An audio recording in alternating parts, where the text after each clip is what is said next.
Olá pessoal, tudo bem? Matheus Bonacossi por aqui e esse é mais um vídeo do nosso canal, do meu canal, do seu canal Governança Jurídica, que tem como objetivo melhorar a vida das pessoas. E como? Trazendo informações jurídicas sobre a legislação e o mundo jurídico para você, de forma clara, objetiva, prática, para que você possa ficar melhor informado e assim conseguir resolver os problemas aí do seu dia a dia, especialmente os conflitos que envolvem questões familiares, patrimoniais e empresariais. No vídeo de hoje, iremos abordar uma nova situação familiar e que tem repercussão direta no patrimônio da família. É um assunto que merece a atenção de todos os envolvidos dentro de uma família, para que as coisas fiquem claras, transparentes e o objetivo principal, seja do pai ou da mãe, seja respeitado e atingido com uma segurança jurídica necessária e eficaz. Do que eu estou falando? Do que se trata? Eu estou falando da venda de bens de pais para filhos. É possível um pai ou uma mãe vender um bem móvel ou imóvel para um filho? É possível realizar a venda com segurança? E se a família eventualmente tiver outros filhos e a venda for feita só para um dos filhos, isso pode? Os pais podem realizar essa venda só para um dos filhos, independentemente do consentimento ou da anuência, da concordância dos demais? Então, esses e outros conflitos eu vou resolver hoje aqui nesse vídeo. Se você quer saber como então resolver esse problema aí na sua família, fique comigo até o final que eu vou responder todas as suas perguntas e te passar outras dicas interessantíssimas sobre esse assunto. Vem comigo!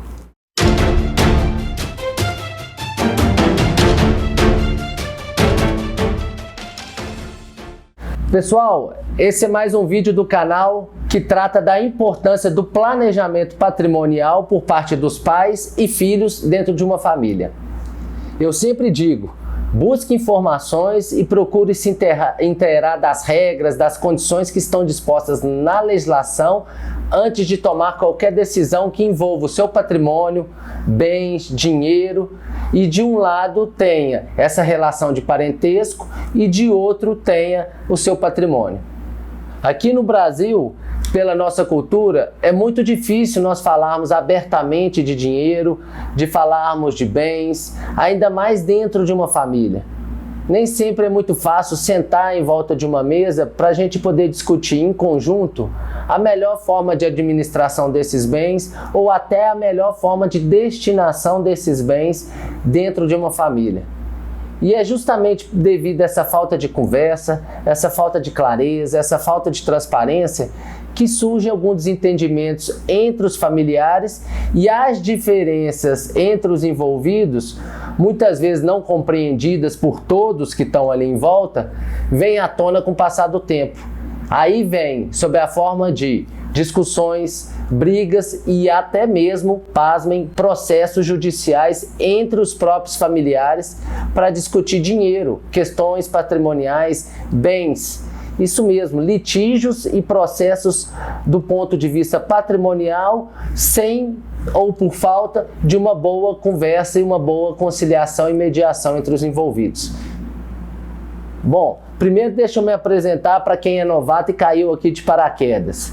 Quem não me conhece, eu sou Matheus Bonacossi, advogado, professor e educador jurídico.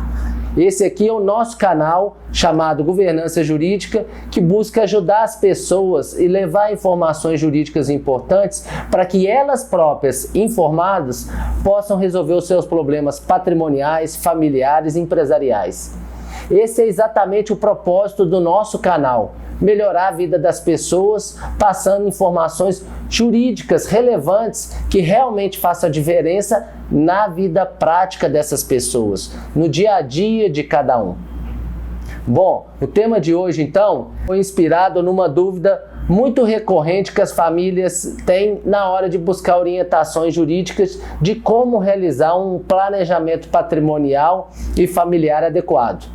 A dúvida é a seguinte: é possível um pai ou uma mãe vender um bem, móvel ou imóvel, para um filho, é possível realizar essa venda com segurança? E se a família tiver outros filhos e a venda for feita só para um dos filhos, isso pode? Os pais podem, inclusive, realizar essa venda somente para um dos filhos, independentemente da vontade dos demais? Ou todos os filhos devem concordar com a venda e as condições do negócio? Vamos lá. Primeiramente, é importante você saber que, sim, a legislação brasileira permite que o pai ou uma mãe faça a venda de um bem, móvel ou imóvel, para um filho. Inclusive, essa venda pode ser realizada só para um filho, caso a família seja composta por outros filhos. O nosso Código Civil é claro nesse ponto. Mas, porém, entretanto, ele exige que o negócio seja feito observando determinadas regras e condições específicas para ter a condição de válido. É justamente nesse ponto que você deve ficar atento e não dar bobeira para não perder, ser anulado esse negócio no futuro. Inclusive, para facilitar o entendimento dessas regras e condições, eu gostaria aqui de combinar com você que nós vamos classificar isso em dois tipos. Primeiro, as regras e condições básicas, imprescindíveis de serem observadas. E segundo, os cuidados complementares, adicionais, que devem ser observados somente em situações específicas. Vamos lá, a primeiro conjunto de regras e condições básicos. Na verdade, dentro desse primeiro conjunto, são duas regras básicas. Primeiro, um cuidado que é chamado consentimento. Para se fazer esse tipo de venda, é necessário pegar a anuência expressa dos demais irmãos do comprador, caso a família seja formada por mais de um filho. Os irmãos do comprador devem manifestar a concordância com a realização da venda, que é realizada do pai para o filho específico. Além disso, é necessário também, dentro desse critério de consentimento, pegar a anuência do próprio cônjuge, do pai ou da mãe que deseja fazer a venda para o filho. Ou seja, é necessário consultar e pegar a concordância expressa também, cumulativamente, da sua esposa, do seu marido, se vocês forem casados, ou do seu eventual companheiro, da companheira, se vocês tiverem uma união estável. Assim, é imprescindível que nesse tipo de venda, além da concordância dos demais filhos em relação ao único irmão que está participando da venda e sendo o comprador, o vendedor, que é o pai ou a mãe, pegue também, conjuntamente com a anuência dos demais filhos, irmãos, pegue a anuência do outro cônjuge. Essa anuência só não vai ser necessária quando o regime patrimonial escolhido entre os pais, entre os cônjuges, for o chamado de regime obrigatório de separação de bens. Esse regime é aquele que a lei impõe, que a lei obriga que os cônjuges observem quando temos algumas situações específicas, que basicamente são duas. Ou seja, esse regime é obrigatório de ser observado quando ou uma das partes tem igual ou mais de 70 anos, ou uma das partes que vai se casar precisa de autorização dos pais porque é menor. Nesse caso, o regime obrigatório de bens é o de separação. Mas eu não estou falando aqui de separação voluntária de bens, que é muito comum de ser adotado entre os empresários para resguardar os interesses do próprio casal. Nesse caso do regime voluntário de separação de bens, o consentimento do cônjuge ou do companheiro por escrito continua a ser necessário para que a venda seja considerada válida. O que eu estou dizendo é no regime de separação obrigatória de bens. Por isso, cabe ressaltar que essa exceção da lei de não precisar do consentimento é somente nesse regime de separação obrigatória de bens. Nos demais casos que não seja esse regime de separação obrigatória, o consentimento do cônjuge ou do companheiro é necessário para realizar a venda do bem para o filho. somente no regime de separação obrigatória de bens, quando o companheiro ou o cônjuge não tem interesse na qualidade de meieiro, porque em separação ou divórcio ele não participa dos bens, ou na qualidade de herdeiro, é que não precisa então do consentimento dele, porque ele não tem qualquer interesse sobre o patrimônio do cônjuge ou do companheiro. Bom, essa foi a primeira regra básica. E a segunda? A segunda, eu gostaria de lembrar o seguinte: para que a venda entre um pai para o filho seja anulada, é necessário que os demais filhos ou o próprio cônjuge que não deram o consentimento necessário para a realização daquele negócio, que essas pessoas venham a requerer na justiça essa anulação dessa operação, desse negócio jurídico, e que isso seja feito dentro do prazo de 2 anos a contar da conclusão do ato. Ou seja, para que seja anulado dentro do prazo de 2 anos, é necessário existir uma provocação formal, um processo judicial pelas pessoas que se consideraram prejudicadas, e que essa anulação seja requerida na justiça em desfavor aí do pai ou da mãe que realizou a operação a favor de um único filho, sem pegar o consentimento dos demais filhos ou do próprio cônjuge. Do contrário, essa venda vai ser considerada válida, mesmo sem observação de todos os requisitos da lei. E com o passar de 2 anos, sem a reclamação de qualquer um dos membros da família, ela acaba se tornando consolidada em definitivo, sem a possibilidade de anulação futura. Então, é necessária a provocação por expresso dos familiares que se sentirem prejudicados dentro do prazo de 2 anos.